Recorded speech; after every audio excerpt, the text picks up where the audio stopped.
Alright, a blessed Sunday sa ating lahat. Good morning, good afternoon, and good evening sa mga nanonood ngayon dito sa ating Zoom at sa ating FB Live. Ayan, sobrang nakaka-bless. It's another Sunday na magkakasama na naman tayo. Para doon sa mga bago lang na andito, ano, welcome po kayo dito. Para sa mga nagtataka, bakit nga ba may ganito, di ba? Di naman to part ng business. Pero this is a bonus, no? With all of the blessings that we are receiving, no? We must always not forget and bring all back the glory to God, no? And syempre, no matter what we face in life, God is the one and only answer. Tumalapit na Kanya, and each one of us really matters to God. Ganun ka-amazing si Lord na gustong-gusto niya na i-involve sa buhay natin, no? But if you're someone na gusto ko po makilala si Lord, gusto ko po maramdaman yung peace na sinasabi niyo, paano niyo ba kinakausap si Lord? Ayan, no? So, I know that seeking intimacy with an invisible God is really a challenge. Tayo sanay, 'di ba? Hindi mo alam kung paano. Well, this is the perfect place to be. No? So, this is a safe space para simulan yan at mas kilalanin pa si Lord, no? Kasi siya ang nag-imbita sa'yo dito. No? Siya ang nagsabi na, tara, pasok ka dito. No? Or tara, ito yung Zoom link, pumasok ka dito. Or tara, usap tayo. Ayan. No? So, Jesus made the way for that to happen. Just be intentional. Stick with it. Hindi yan aksidente, no? Na mapunta ka dito. Of course, involve yourself. Get around others who can help you. And above all, be assured that God invites you to grow deep with Him. And ganun kanya kamahal na again, siya mismo ang nag-imbita sa'yo dito to take baby steps to get to know Him more. Right? No specific religion, just pure relationship with God. Lagi namin tong tinisimulan, no, with our grateful Genesis. So, sobrang nakaka-bless na sinisimulan lagi natin to sa mga bagay na pinagpapasalamat. So, ako, I'm really grateful and blessed, no, sa buhay na ibinigay sa atin. So, because ibig sabihin nun, we still have purpose in life. We still have a reason to go on and meron ka pang calling para gawin. And syempre, I'm really grateful as well, no, for the gift of family. Ayan, so sobrang nakaka-bless na we have time for each other. Hindi lang basta extra time, kundi talagang quality time. And of course, itong oras na rin to, no, na we're having a fellowship, diba? Thank God for technology. Thank God for Zoom. Thank God for live streaming, diba? Thank God for that applications that we have right now, no? So, sobrang nakaka-bless. And ako, I'm grateful as well for the gift of community, my spiritual family, no? For the life of our pastors, no? Pastor Ralph, even si Pastor Angelo, or kung nasan church ka man ngayon. And I'm really grateful as well for dun sa mga taong pinapadala ni Lord, ano, na mga strangers, kinausap natin. At alam ko talagang hindi lang basta pinadala sila para magkaroon ng negosyo dito, but also, no, to have the truth, no? Because the truth will set them free. Ayan, to get to know more of Jesus, more of Him and less of us, di ba?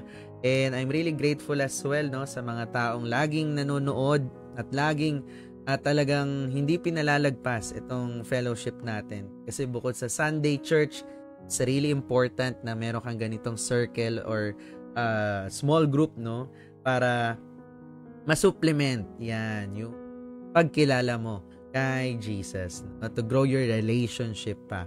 And I'm really grateful as well sa mga nakatutok, nagre-replay nito, napapanoorin pa to mamaya kasi iba yung time zone nila, hindi nila inabutan or baka nasa work pa sila.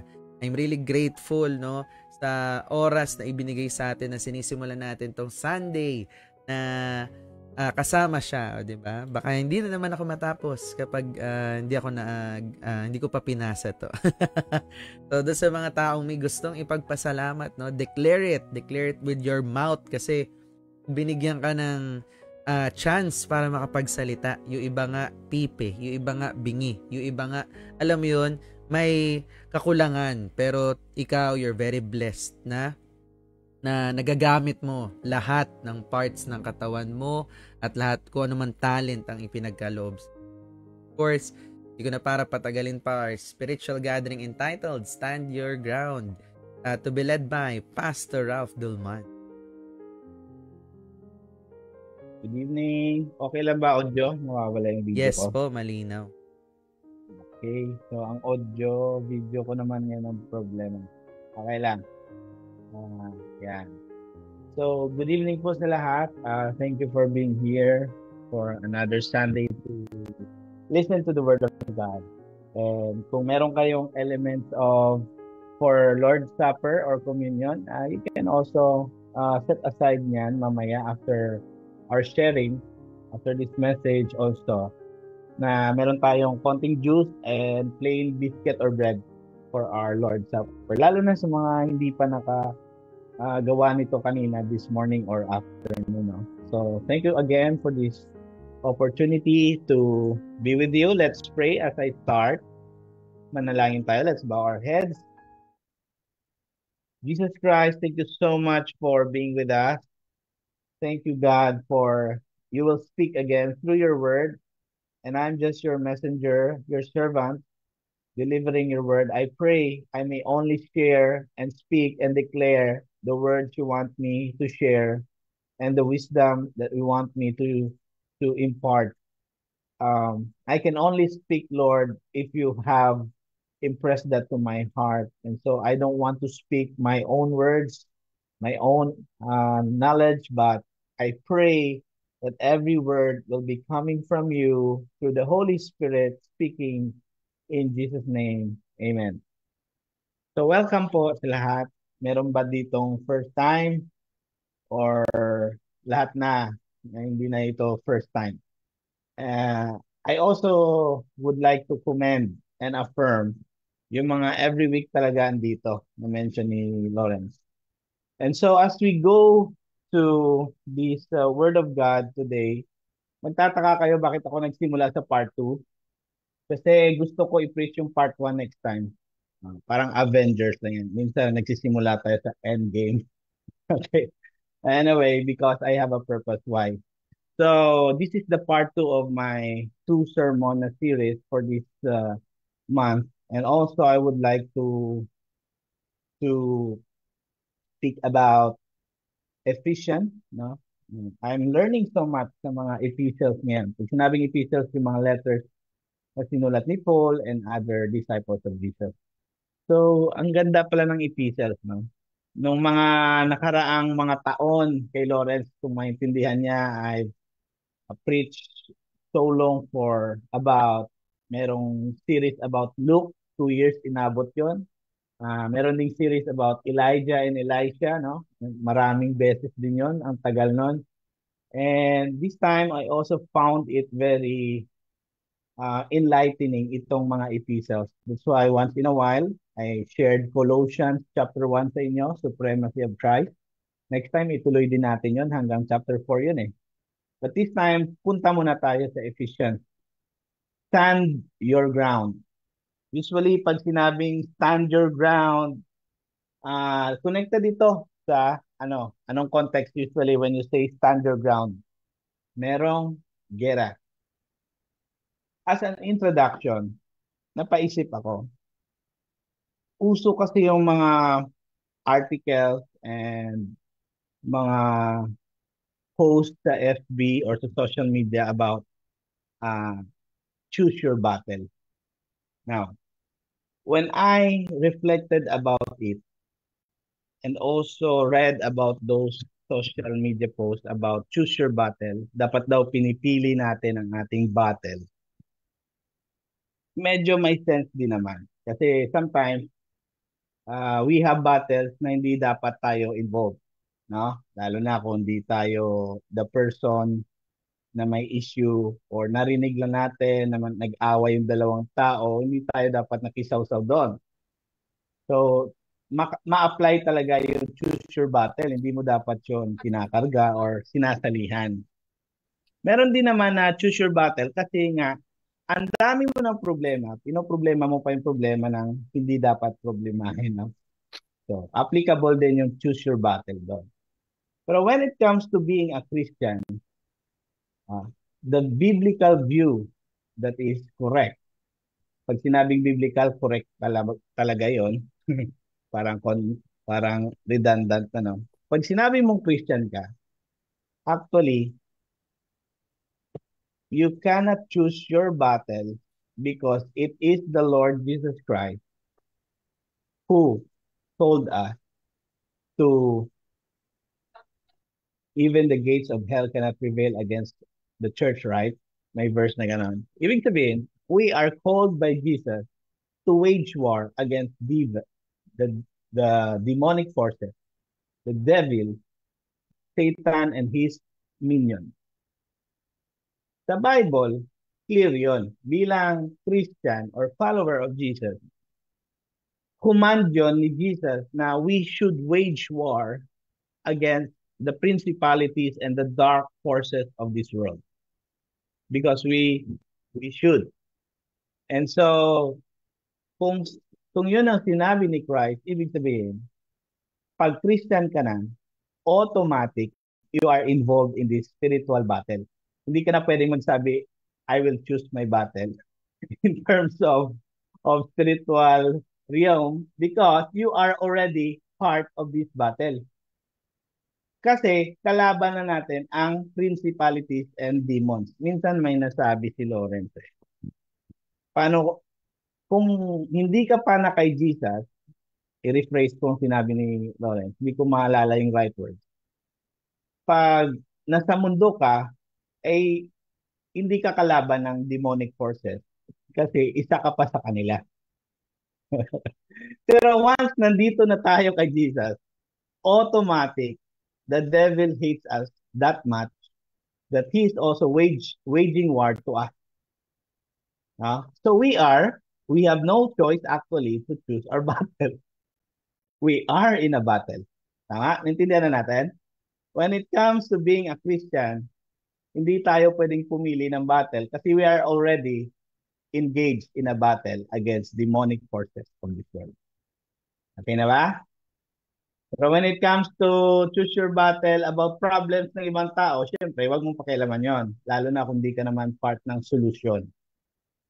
Pwede kang tumulong sa problem kung meron kang solusyon or gusto mong tumulong or maging part ng breakthrough ng tao yun. Nagagamitin ka ni Jesus. Then you can carry each other's burden. In the context of Jesus naman yan. In the context of church, we have to carry each other's burden kasi nga, we need each other as a church. Okay, clear na tayo. We are in a spiritual battle. Now, going to Ephesians 6, request ko muna si Lawrence to read this. Okay? Finally, be strong in the Lord and His mighty power. Put on the full armor of God so that you can take your stand against the devil's schemes.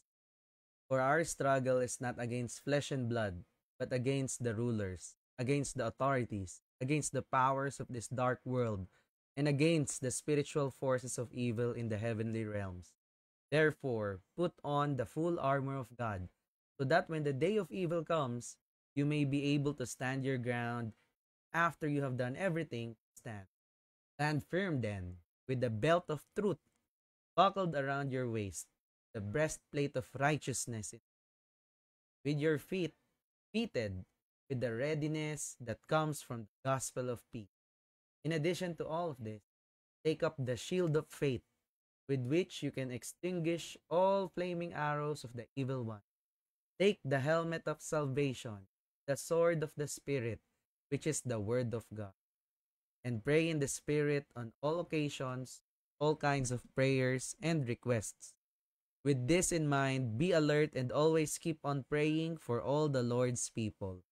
Pray also for me, that whenever I speak, words may be given me, so that I will fearlessly make known the mystery of the gospel, for which I am an ambassador in chains. Pray that I may declare fearlessly as I should. Thank you so much. Ang ganda ng paalala dito. Finally, mga sinulatan niya yung mga tao, mga believers, specific believers sa Ephesus. So, sinulatan niya, sabi niya, be strong in the Lord. Magpakalakas tayo sa Panginoon and sa kanyang mighty power.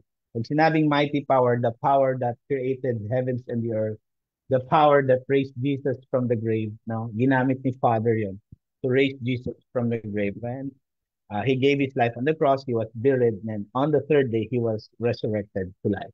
Ganong power. Ganong power. Kaya minsan, no, pag pagod tayo, anong prayer natin? Lord, bigyan mo ako ng kalakasan. Tama? Tama? But you know what? Kalakasan hindi lang para magtrabaho. Kalakasan hindi lang magnegosyo. Kalakasan kasi merong battle tayong fini-face against principalities, against demonic forces, against authorities. Ang authorities yung sila Satan, si Satan as the prince of this world. Authority yon. Prince lang siya, hindi siya king. Pero naghahari-hari siya sa world. And the dark powers of these demonic forces, spiritual forces of evil. So ganon. Meron tayong um, gera na we face, no, as Christians, as believers of Jesus. Hindi pwedeng Lawrence, pwede ba hindi lang ako sumali? Pwede bang ligtas lang ako, then mag-play safe lang ako, magtatago lang ako hanggang ma-promote ako sa heaven? Pwede ba yon? No. Kahit magtago ka, wala kang pagtataguan kasi Satan will always go for the Christians and attack them and give them temptations. Lahat na lang ng klaseng challenges ibibigay sa atin ni Satan. And temptation talaga, ito naman matindi.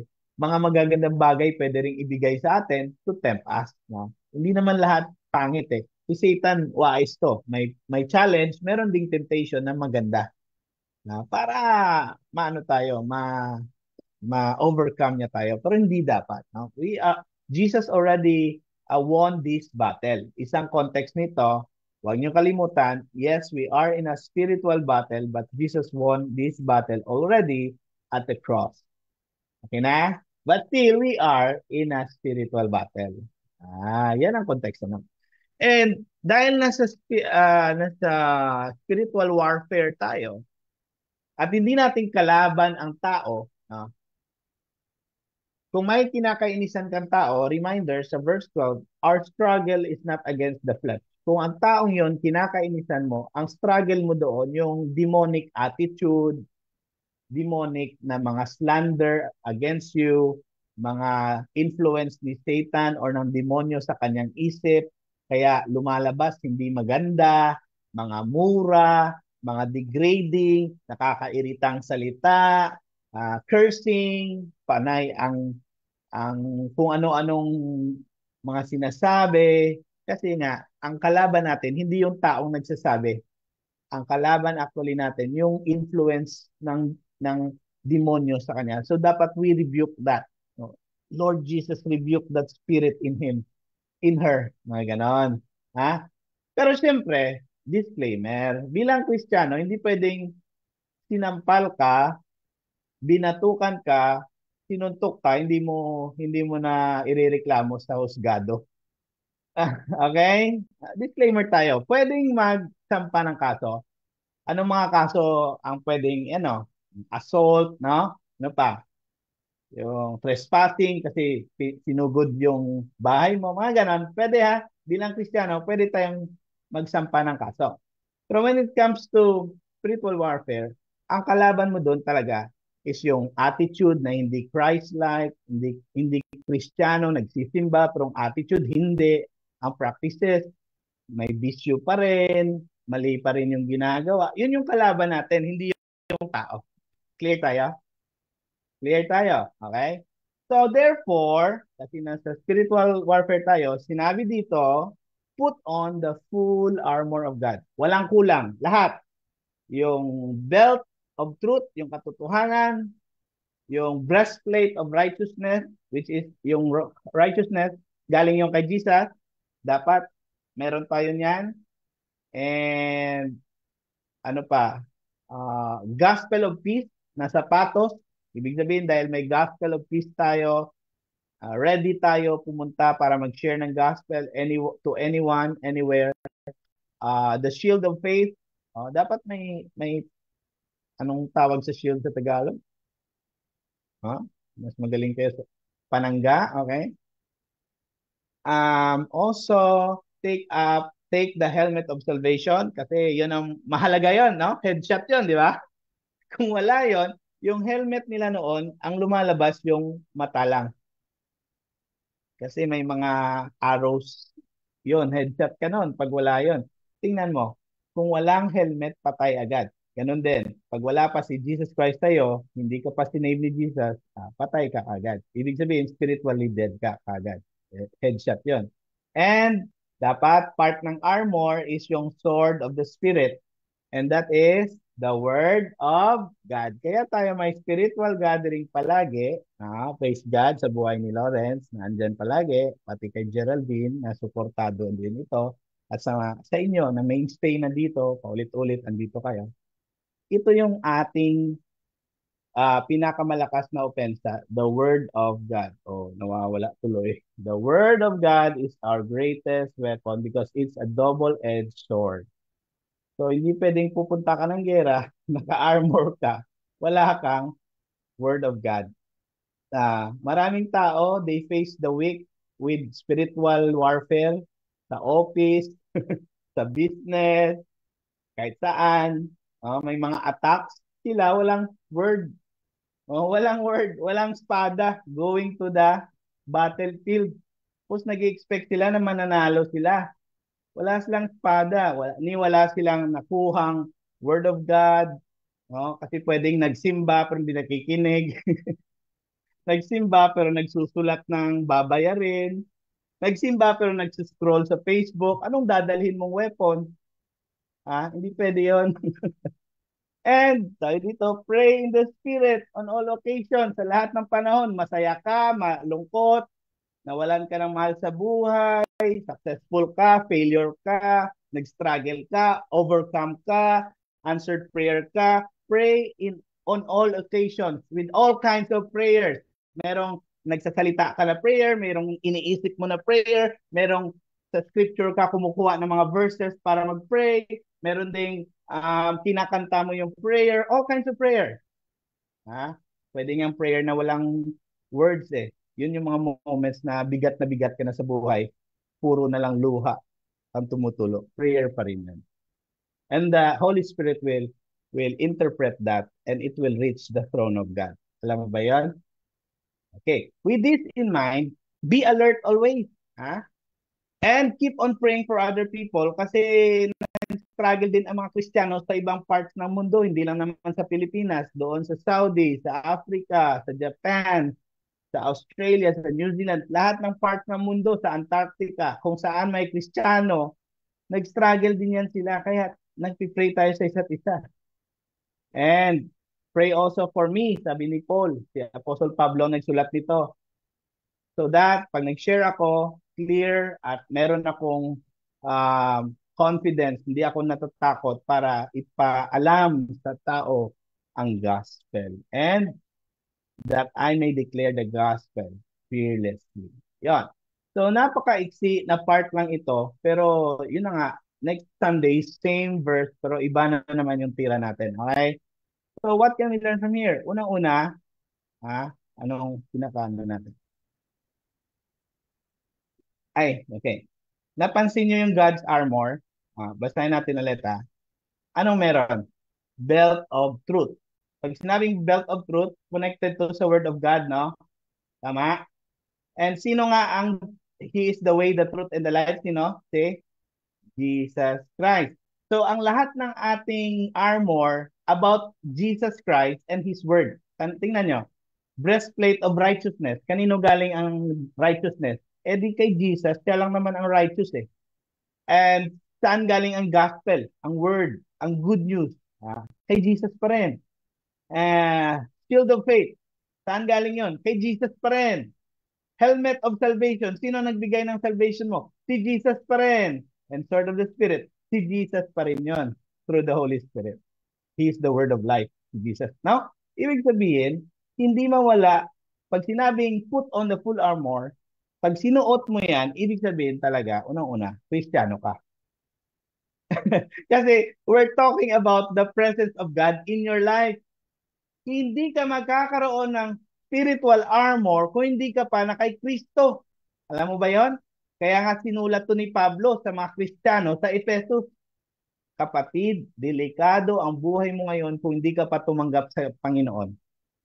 Ang masasabi ko sa iyo, ASAP, believe in Jesus by faith. Kasi wala kang armor. You are going to the battle every day naked. Wala kang armor, wala kang saplot. Yun ang ibig sabihin nun. Wala kang armor, wala kang defense, wala kang offense, and you're in a dangerous stance. Kaya nga, stand your ground eh. And, be careful. Baka hindi ka pa anak ng Diyos. Hindi ka pwedeng magsuot ng armor kung hindi mo in-accept si Jesus tonight.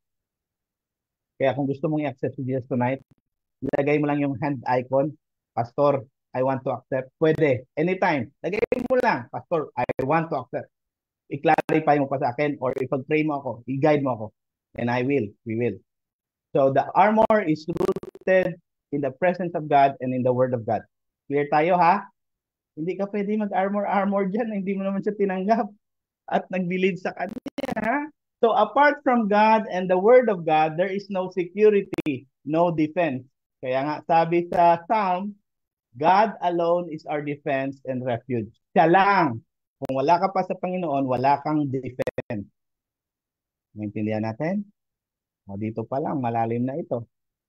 Hindi na tayo mag-stop actually. Kasi useless tong pinag-uusapan natin, put on the full armor kung hindi ka pa anak ng Diyos. You are defenseless. Nagtataka ka, konting word lang ng tao na iirita ka na. Iyak pa lang ng anak mo, talunan ka na. Wala ka na magawa. Lumabas ka pa lang ng bahay, may nag-text sa'yo ng bad news, wala na. Nangihina ka na. Anak, kapatid, dapat tanggapin mo muna si Jesus. So you can put on the full armor of God. So again, sinabi din doon, pray in all occasions. Tama? Pray in all occasions. So ibig sabihin, ang intimacy natin kay Jesus, hindi nakaschedule na every Sunday lang tayo mag-pray or every spiritual gathering lang or pag pumunta lang tayo sa church, doon lang tayo mag-pray. Hindi. Steady ang intimacy kay Jesus.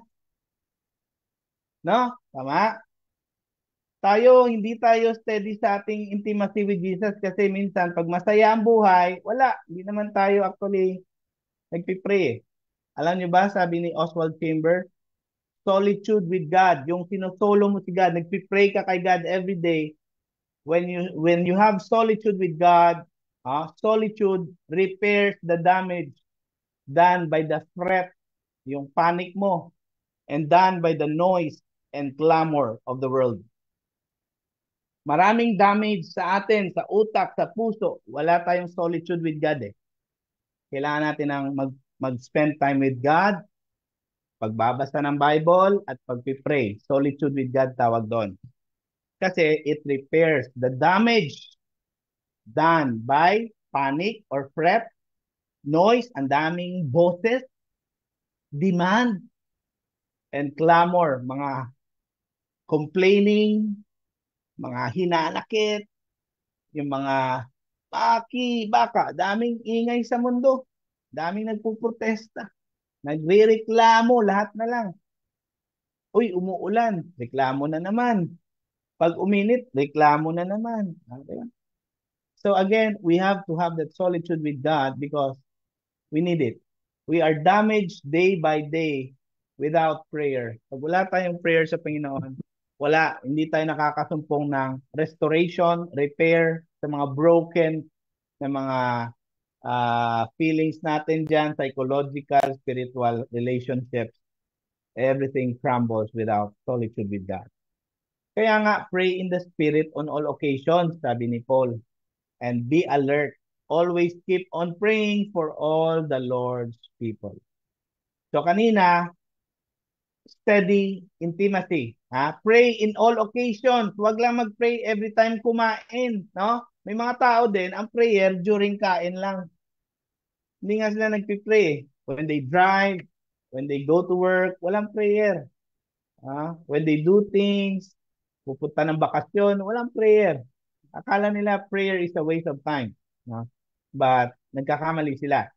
We meet God in a special way when our intimacy with God is a steady kind of intimacy. Steady intimacy. Yun yung number one. Meaning pray. Always. And dito naman, nung sinabi, be alert, always keep on praying for all God's people, ibig sabihin nun, pag Kristiyano ka, hindi ka nag-iisa. May kasama ka. May kasama ka, mag-pray with one another. Kaya kanina, steady intimacy. Number two, we learn, we have to have a strong community.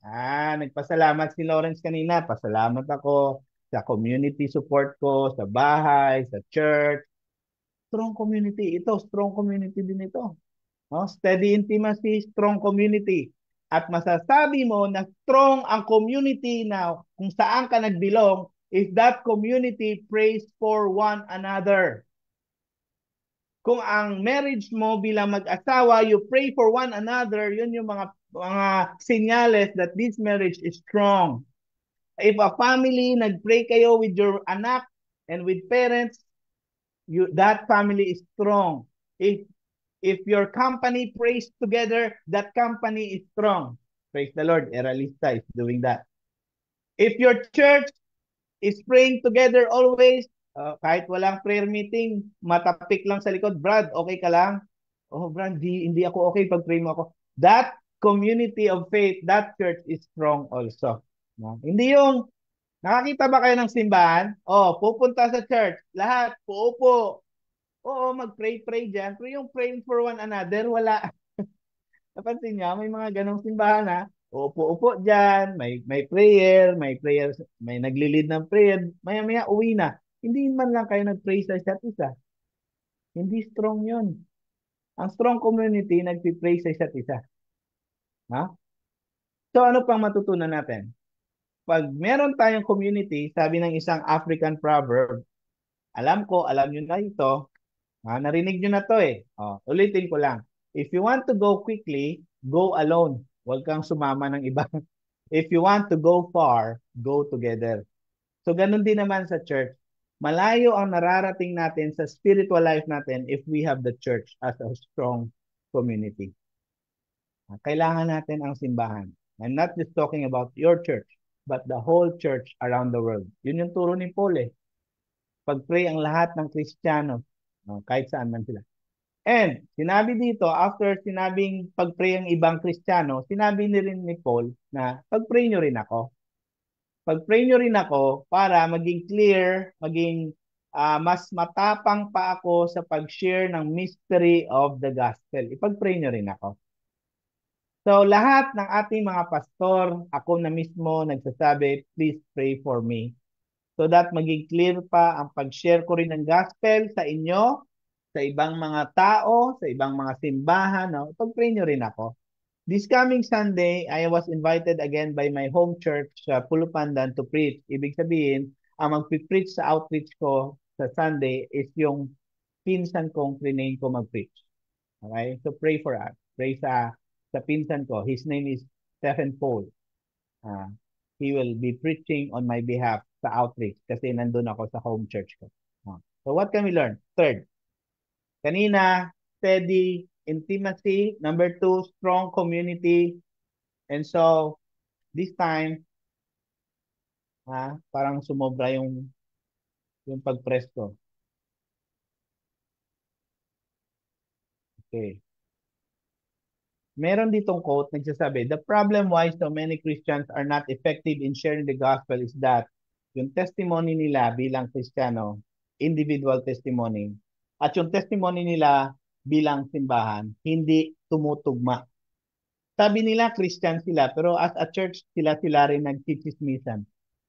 So ganun ang nagiging kaya hindi effective ang pag-share ng gospel kasi that person lost his integrity and the church lost their integrity pag ang individual at community testimony nagko-contradict. Sabi nyo, God is love. Pero bilang simbahan, hindi kayo nagmamahalan. Okay? So, iwasan yon, no?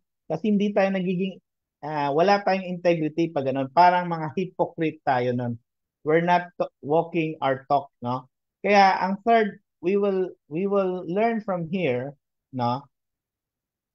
About, di ba si Paul sabi niya, ipag-pray niyo ako para ma-preach ko yung gospel. Pero minsan, ang katotohanan niya, hindi tayo effective gospel sharer because ang problem, ang ating testimony. Sabi natin, Kristiyano na, bakit hanggang ngayon, ginagawa pa rin natin yung mali.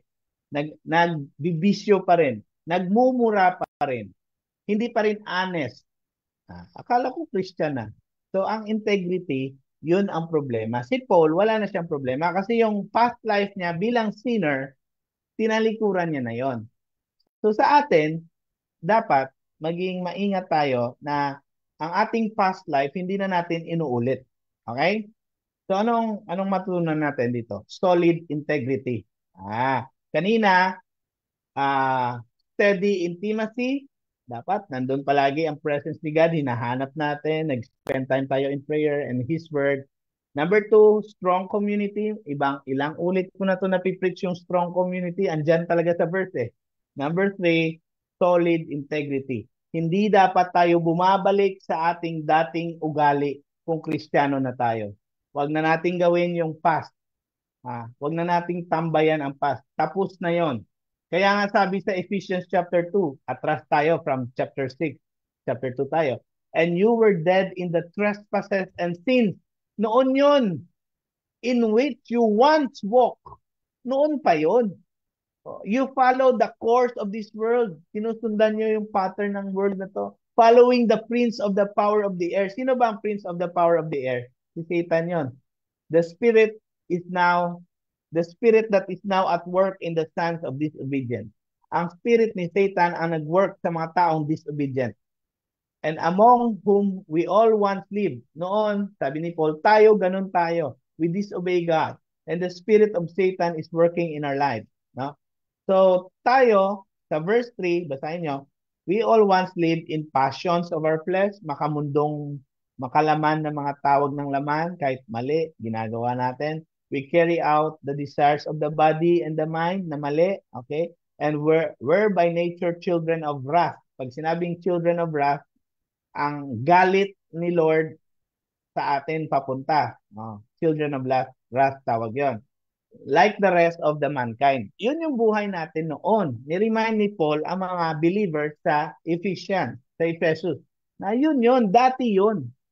But, sa verse 4, God, si Lord, being rich in mercy, dahil maawain ng Diyos natin, Diyos Ama, because of the great love which He loved us, even when we were dead in our trespasses, patay pa tayo sa ating kasalanan noon, He made us alive together with Jesus Christ, right, His Son. So, ang Father, merong awa na binuhay tayo and made us alive together with Christ. By grace, you have been saved. Yun na yun. By grace, niligtas tayo. And raised us up with Jesus Christ and seated us with Him in heavenly places in Christ Jesus. So kahit andito pa tayo sa mundo, take note, sinabi to ni Paul sa mga believers sa Ephesus, kahit nandito pa kayo sa mundo, actually, because God is merciful and gracious, you are seated, you are raised with Jesus And in heavenly places, kayo rin makakaupo doon. So that, the verse 7, so that in the coming age, He might show the immeasurable riches of His grace. Hindi natin ma-measure na grace in kindness towards us in Christ Jesus. Okay. For by grace you have been saved through faith. Ito yung pinost ko sa Facebook ko na daming nag-react, lalo na yung mga unbelievers.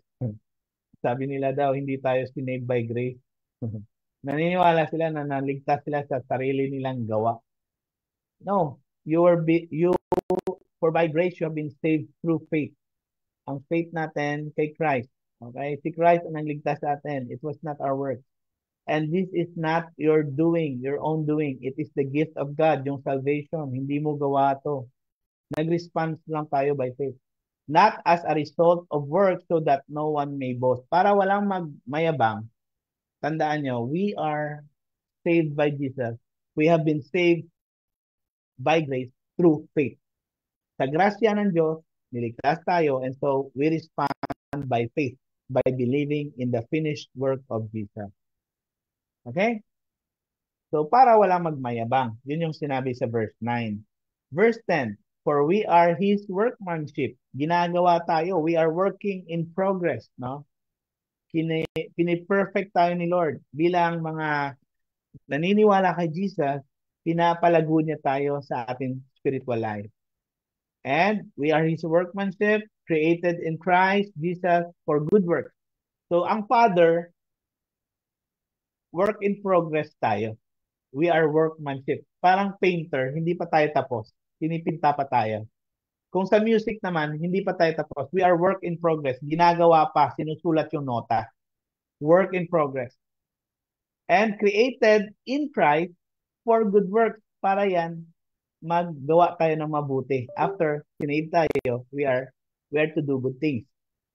And which God prepared beforehand. Meron na tayong works na nakalaan na prepare ni Jesus before niya pa create ang mundo. Beforehand. Nawala yung verse? Nawala? Oh, paki-present. So, before pa, andiyan pa ba ang verse? Wala na dito ang verse. Okay. He prepared it beforehand para gagawa tayo ng good works. So, at sinabi pa doon,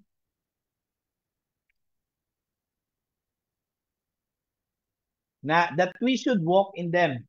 Meron nang prepare si Jesus bago niya ginawa ang mundo, si Lord, ang universe, ang heaven and earth. May good works na siyang nakalaan sa mga Kristiyano na that we should walk in them.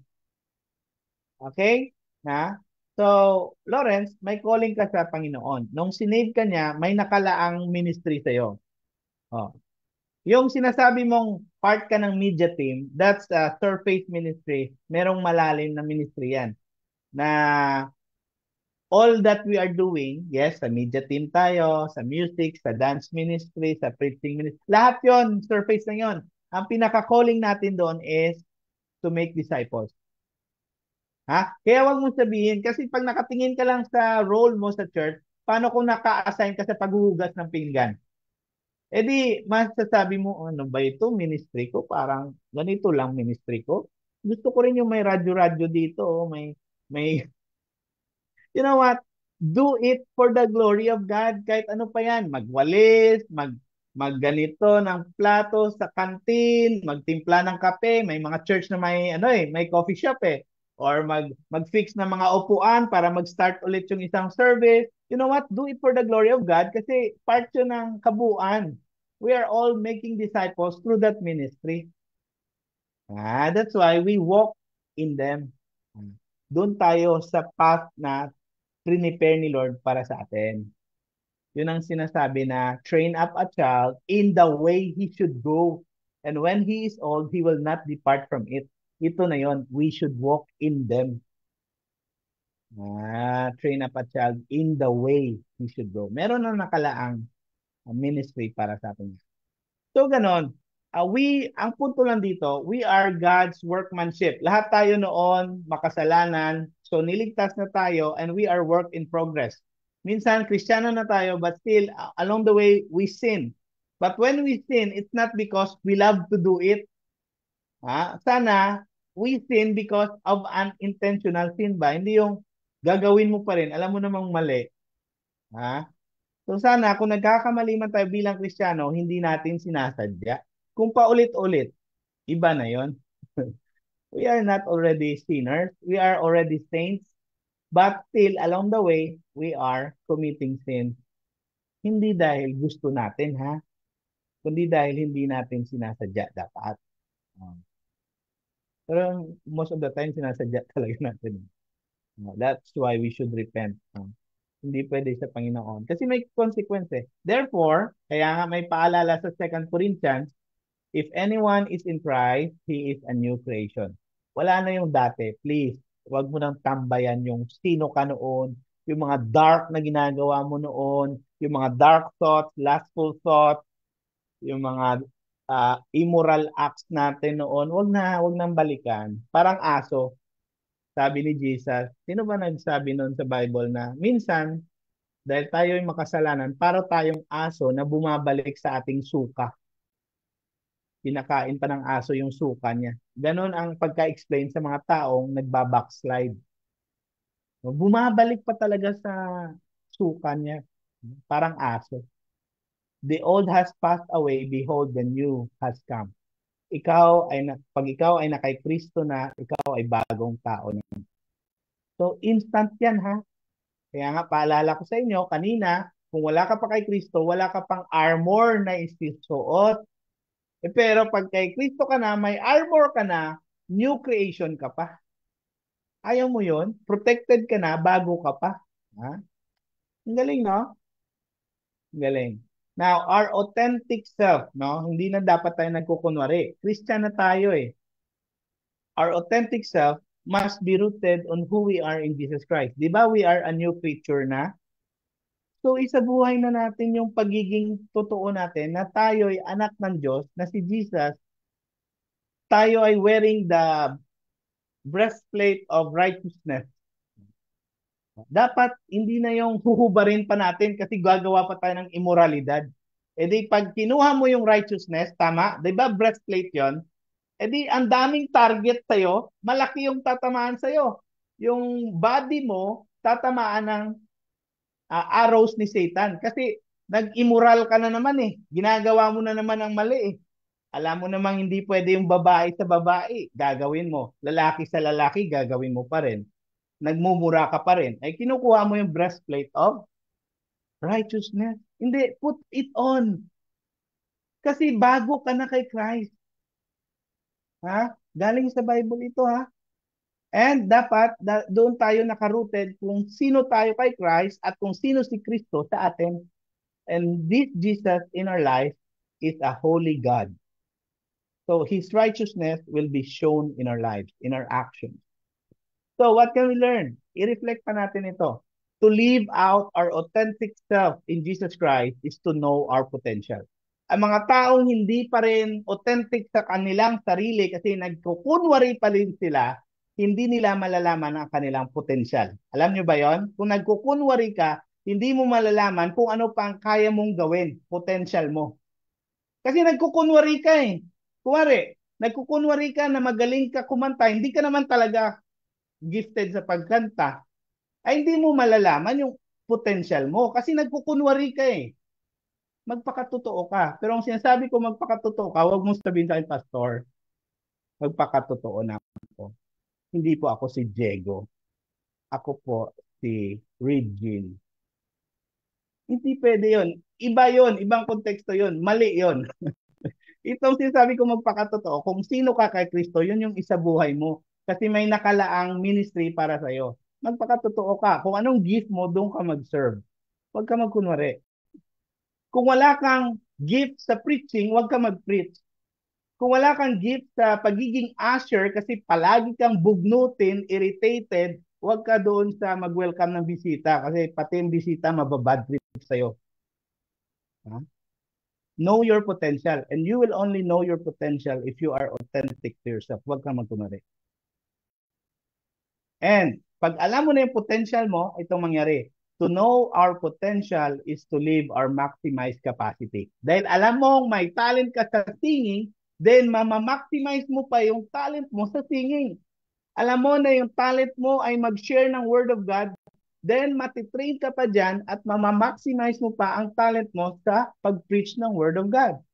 So pag nagpakatotoo ka, malalaman mo potential mo at mama-maximize mo yung kapasidad mo. Okay? Ganon ang kagandahan sa Kristiyanong integrity, may integrity, hindi nagkukunwari. Okay? Maraming klaseng pagkukunwari kasi. Yung kunwari, magaling ka, pero hindi ka doon. Dito ka magaling. Yan. So, medyo nagsanga na yung put the full armor, no? Kasi babalik pa rin tayo sa, di ba merong sinabi doon, put on the belt of truth. Truth, the belt of truth. Pag wala ang truth, kasi nagkukunwari ka, anong mangyari? Malalaglag ang salawal. Mapapahiya ka. Kasi nandun ka pa rin sa pagkukunwari, sa paglalay, nagsisinungaling ka pa rin, sa kasalanan, walang truth sa iyo sa buhay mo. Then malalaglag yung salawal mo bilang soldier. O wala kang salawal, paano ka mag go to war eh? Wala ka pang salawal. Put on the belt of truth. And our authentic self affirms the gospel we proclaim. Kung nagpapakatotoo tayo, hindi tayo nagsisinungaling, hindi tayo nagkukunwari, mas malalaman ng tao kung peke tayo o hindi. Kung authentic tayo bilang anak ng Diyos, kasi hindi tayo nagkukunwari, hindi tayo nagsisinungaling, kahit wala kang tinatago. Alam mo, maa-affirm ng tao na itong nagsishare ng gospel na to, totoo to. Kasi hindi lang siya nagsishare, but he is walking the talk. Yan. Kaya sabi ko nga kanina, si Paul, sabi niya, pag-pray niyo ako na ma-share kong gospel clearly and fearlessly. Pero tayo ang problema natin, hindi tayo effective na sharing, we are not effective in sharing the gospel because we are not authentic. Plastic tayo. Hindi dapat yan. Okay? Ano pa? Ano mangyari? Thus, when we are authentic, people will see our transformation. Yung hindi nagkukunwari na mabait lang pag sa church, pero pag sa bahay, hindi na mabait. People will see the transformation from within, and it's reflected from outward, reflected outwardly. People will see our Christ-like character and attitude, and will be impacted by our good works done for the glory of Jesus. Now again, like Paul, sana ganun din prayer natin. Ipag-pray nyo ako na ma-share kong gospel. Sana ganun din kayo. Ipag-pray ko rin kayo na ma-share nyo ang gospel. At habang sinishare nyo yung gospel, sana magpakatotoo tayo. Huwag tayo magplastikan. Kung wala ka pa sa Panginoon, then go back to square one. Huwag ka magsimba-simbahan lang dyan. Magpakabait-baitan sa simbahan. Kung hindi mo pa tinanggap si Jesus, wala ka pang armor na isusuot. At anong isi-share mong gospel? Hindi ka pa nga ligtas. O kung ligtas ka na, bakit hindi ka pa nagpabaptize? Ano pang kinakahiya mo kay Jesus? Put on the full armor. And as you share the gospel, hindi lang tayo nakipaglaban sa darkness, nag-share pa tayo ng gospel, at nagpipray tayo sa isa't isa para maging clear ang ating pag-share ng gospel. I pray, makita ng tao na totoo tayo bilang Kristiyano. Hindi tayo nagkukunwari, wala tayong tinatago, hindi tayo nagsisinungaling. We are sinners, pero noon yun. Ngayon, pinatawad na tayo ng Panginoong Hesus. Then let's move forward. Huwag na tayo mag-dwell sa past. Huwag na nating balikan yung past. Doon na tayo sa pag-serve kay Jesus at pag-share kay Jesus sa iba. Stand your ground because every day is a battle against the evil. Without Jesus in your life, you will be defenseless and you will be the ones who will be attacked anytime. Be prepared.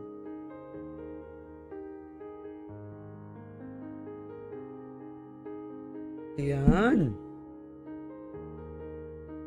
Thank you so much, Past. Ganda. Talagang it's a reminder. Each one of us really needs God, no? I remember tuloy no na ito yung isa sa mga tinatakil natin na laging question in mind na paano nga ba talaga ako mapoprotektahan ni Lord, no? Paano nga ba talaga mabibigyan ako ng peace of mind ni Lord? 'Di ba? Na ang galing kumpleto oh. Grabe no, dun sa verse na binabasa natin, lahat belt of truth, righteousness, peace, gospel of peace, no, shield of faith, helmet, no, sword, grabe. Lahat kailangan natin. Hindi pwedeng may isang mawala or isang mahubad 'Di ba? Kaya siguro na-bless lang ako doon sa part na sinabi ni Past doon. Yung African proverb, yung if you want to go quickly or if you want to go fast, go alone. If you want to go far, go together. Na sobrang laking bagay na meron kang community talaga. Na meron kang support group, na merong yung confident ka, no, na kasi maaring pag pinag-uusapan tong mga gantong bagay, corny naman yan, pare. 'Di ba? Kaya hindi nyo mapag-usapan to sa labas Pero ang ganda kasi meron tayong ganitong klaseng community and space na pwede natin siya pag-usapan na walang, alam mo yun, walang nanda-down sa'yo, walang, yung sinasabi, KJ ka, 'di ba? Kaya, dyan din pumapasok tuloy yung kapag masyado kang, you're out for the worldly things, 'di ba? Nando ka sa standard ng mundo, mga makamundong bagay, yun yung hinahabol. Yung success ng mundo, hindi success kay Lord. Kaya, darating ka sa point na lagi ka nagtatanong, Lord, bakit ang empty ko? Lord, bakit may kulang pa rin? 'Di ba? Nakuha mo man yung kayamanan, may it be fame, power, material success, or gusto mo, kino-congrats ka ng iba, you have the approval from others, or any type of pleasure, no? Na halos lahat yan ang ginogol na ngayon sa mundong to 'Di ba? Yan ang ganda rin nung sinabi kanina ni Paz, no, na again, pwede mong pekein Pero at the end of the day, mapapahiya ka. 'Di ba? Kasi yung nasa loob talaga yung importante, no? Yung mga life goals natin na akala mo yun na yun. Kaya dumadating ka sa point na parang empty, parang kulang pa rin lahat. Kasi pag wala talaga si Jesus sa buhay mo, kulang talaga no? Lagi mo na naririnig yan. 'Di ba? Parang wala si God. Parang kulang pa rin, wala si God sa buhay ko. Lagi mo na naririnig yan, pero totoo kasi. Jesus is the only one who can satisfy us. He's the cup that never runs dry. 'Di ba? And alam mo yun, parang transformation lang yan ni Lord sa atin inside out. No, hindi outside in. Ganon din yung satisfaction sa buhay natin. No? Sabi nga sa Ecclesiastes, no, 1:14, I have seen all the things that are done under the sun. All of them are meaningless, a chasing after the wind. O diba? Sabi no, ang lalim nun. Pero we should really look forward, no, na alam mo yun, mag-invest dun sa eternal thing. Kasi maikli lang ang buhay Lahat temporary. Kaya nga sinasabi ko lagi sa training na walang next time. Huwag ka lagi umasa sa next time. Kasi hindi mo naman alam kung ano pwede mangyari bukas Hindi mo naman hawak yung bukas. Hindi mo naman alam kung magigising ka pa mamaya. 'Di ba? So, maximize mo today. 'Di ba?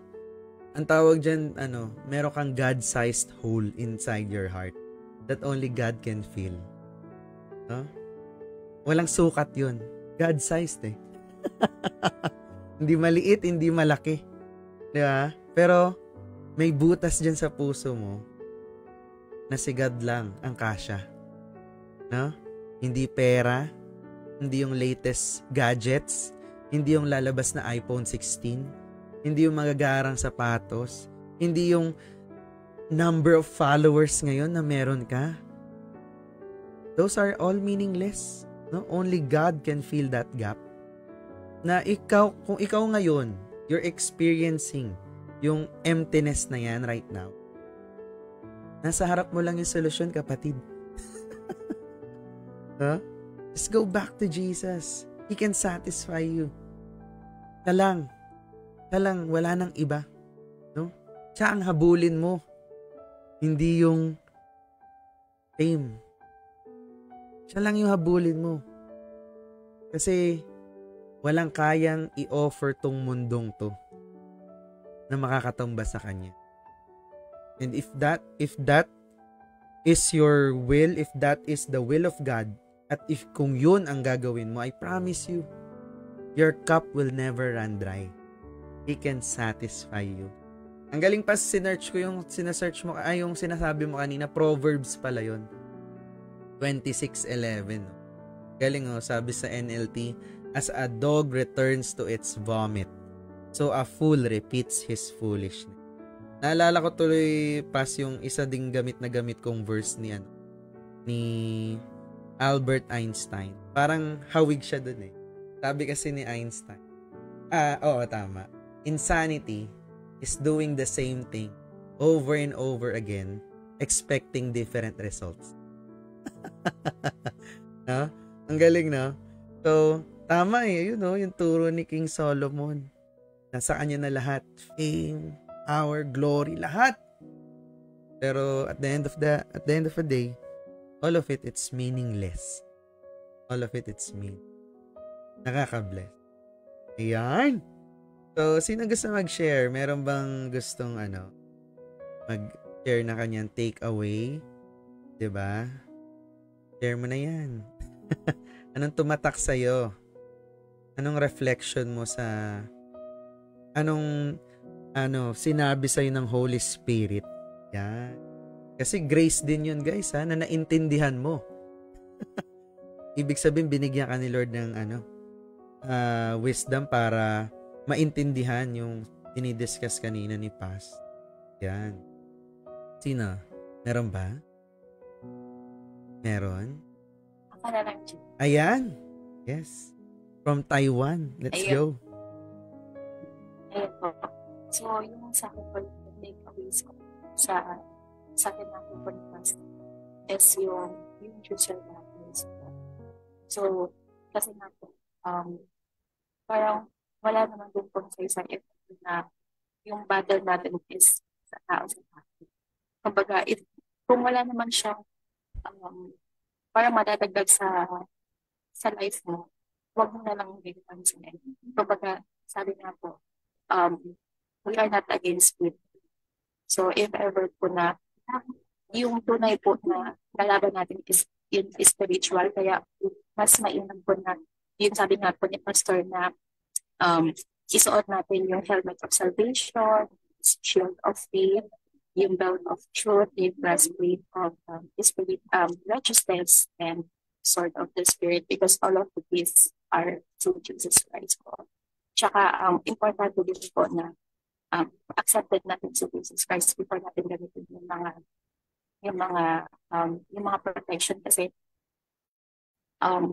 useless yung mga yun sa sabi ni Pastor, if hindi mo pa siya accepted sa buhay. So, useless kapag hindi mo naman siya kilala. So, importante, alam mo muna mag-accept mo si Jesus Christ as your Savior, and everything will follow. Parang ganun po. Ayun na sa akin. Galing. Tama, no? Ayun, no? Sobrang importante nun. Buti na lang na-point out ni Joanne. So, tama. Hindi mo magagamit yun lahat if hindi mo pa accepted si Jesus Christ. Yan. So kung ikaw ngayon yung taong gusto mo siya i-accept at pwede mong i-raise your hand. Yes, dito sa Zoom. Or ikaw nanonood ka ngayon sa Zoom. No, ano ba yung sinasabi nilang yun?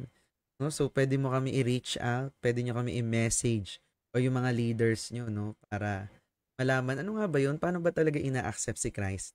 Ayan.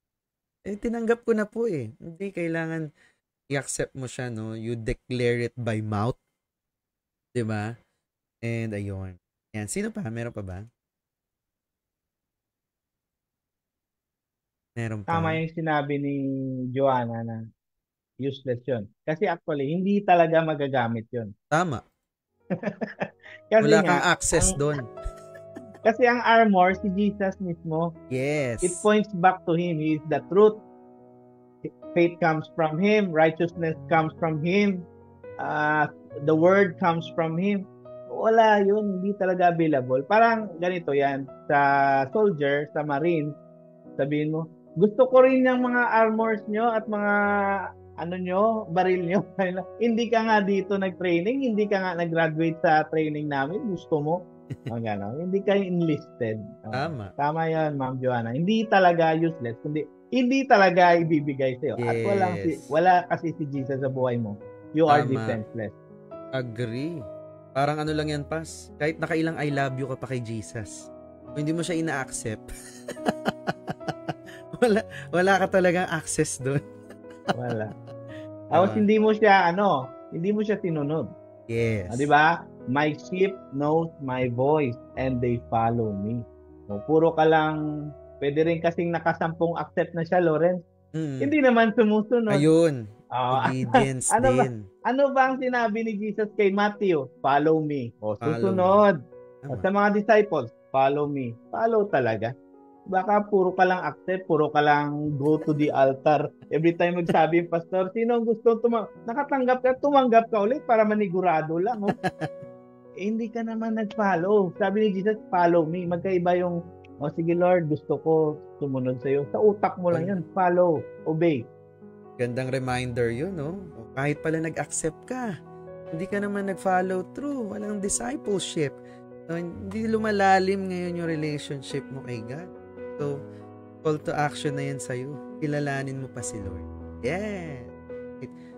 Meron pa ba? May gusto pa mag-share? Yan? Ako po. Sige. Yun. Agree din po ako sa sinabi ni Miss Joanna. Yun, kung hindi mo talaga siya, kahit anong gawin mo, kahit simba ka ng ilang beses, linggo-linggo, kung hindi mo naman siya i-accept, useless talaga, di ba? Yun, parang sa atin din, sa akin, yun, kahit anong gawin mong pagsimba, every Sunday or kahit first Sunday of the month na ginagawa ko before, kung hindi mo talaga siya i-accept, useless talaga. Kasi, syempre, paano ka i-bless ni Lord kung hindi mo siya susundin sa mga sinasabi niya? Yun lang po yung sa akin. At saka gusto ko na yung mag-share, nasabi ko to kay Gian. Yun, kanina po yung matagal ako ng service dito sa Every Nation. Pang third time ko na pong umattend dito. Doon ko lang siya na feel na talagang yung talagang pag nandun ka nung una hindi mo pa siya napipili, pero sa sunod na punta ko doon ko siya napili. Alam niyo yung past, patapos na yung service namin, so kumakanta na lang kami. Bigla na lang ako kinilabutan ako, tapos bigla na lang napakaramdam ko na maiiyak ako na basta maiiyak talaga ako na hindi ko alam kung bakit. Hindi naman ako malungkot, wala naman akong iniisip na iba. Basta bigla na naramdaman ko na maiiyak ako, tapos yung pinipigilan ko siya, tapos the more na pinipigilan ko siya, tuloy-tuloy talaga yung patakbo ko. Hindi ko alam kung bakit. Basta bigla na lang pumatak ng luha ko na hindi ko alam. Sabi ko lang sa sarili ko, Lord, ikaw to. Ginagawin mo ko.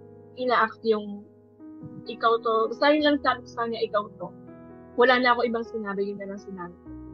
Hanggang sa matapos yung service, yung, alam niyo po yung nakikipag-usap ako sa ibang tao. Gusto kong umiyak, pero pinipigilan ko talaga hanggang sa umalis na ako doon. Hindi mo na rin, pag naiisip ko yung nangyari sa akin, naiiyak talaga ako. Until now, pag naisip ko yan, bigla na lang ako naiiyak.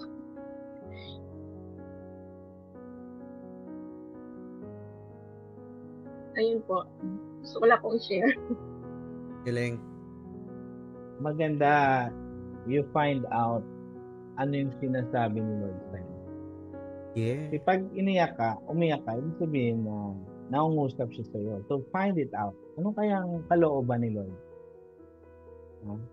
And kung i-reveal niya yan sa'yo sa salita niya, sa mga taong nakapaligid sa'yo na believers din, siyempre, obey na agad kung ano man yan.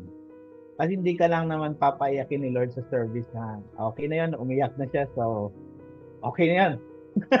Hindi Tama. yun ha. Pero legit yung iyak mo, Joanna. Hindi ko sinasabing useless yun. Pero when you are crying, it's because God is speaking. Now, ang tanong ko, what's that? Alamin mo. Yun. Pray, Lord, anong gusto mong sabihin? Ganon. Kasi, again, my sheep knows my voice. Sabi ni Jesus, akong shepherd, and my sheep knows my voice, and my sheep follows my voice. Listen to me. Yeah. Lahat tayo umiyak. Last time, umiyak din ako sa natutunan ko sa Word of God. Tinira ko, Lawrence, tinira ko. Yun yung preaching ko next Sunday sa inyo. Kung ako ay tinira, ewan ko na lang sa inyo. Umiyak ako during early morning devotion. Umiyak ako. Grabe yung tira sa akin. Kasi hindi dahil sa kung ano-ano, kundi dahil grabe yung pinarealize ni Lord sa akin. So, see you next Sunday. Again, Joanna, please know what is God saying to you. Yes. Yun na nga, steady intimacy. Always be with God in His Word and in His prayer. Yes. Pinagawa 1-to-1 ka na. Alright. Grabe yarn. Okay. So, wala na siguro mag-share. Meron pa bang habol? Wala na. Okay. Back to you, Paz. Sige, kung meron kayo dyan element, no? Tinapay ba o juice, pwede na yon. Kung wala, okay lang. Just be with us. So, before we partake these communion elements, the cup and the bread, let's examine ourselves, sabi ng Bible, at humingi tayo ng kapatawaran sa Panginoon. Let's pray muna.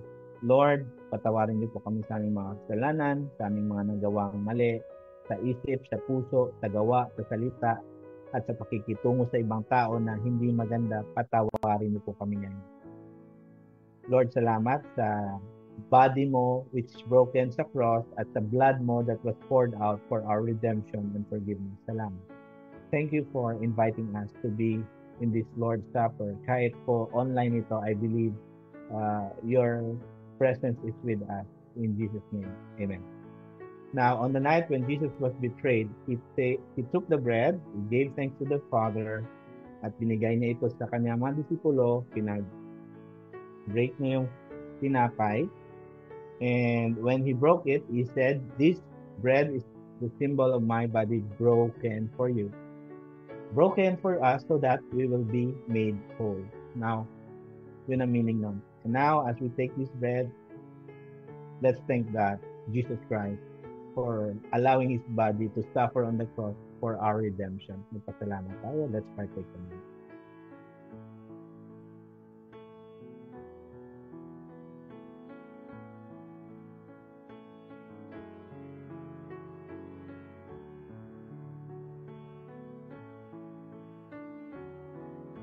Now, in the same manner, Jesus took the cup. He gave thanks to the Father. And He said, "This cup is a symbol of my blood. And this blood is the new covenant.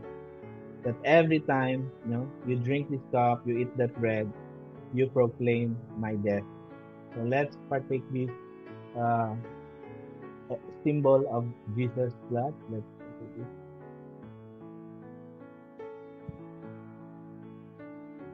Salamat tayo sa Panginoon. Salamat, Panginoon, sa broken body and precious blood you have poured out on the cross for our redemption. Salamat, Panginoon, for saving us. Also, thank you, Jesus Christ, because you will also save those who will believe in you tonight. Kung meron man, Lord, I pray, talk to them. Kung hindi nila kaya, hindi nila alam, Lord, we are here to assist them. Lord, baka meron pang gusto, Lord, na nagsasabi sa kanilang heart, Lord, gusto kong manatili sa iyo. Ikaw ang aking armor. And gusto kong ma-avail yung protection na meron sa inyo.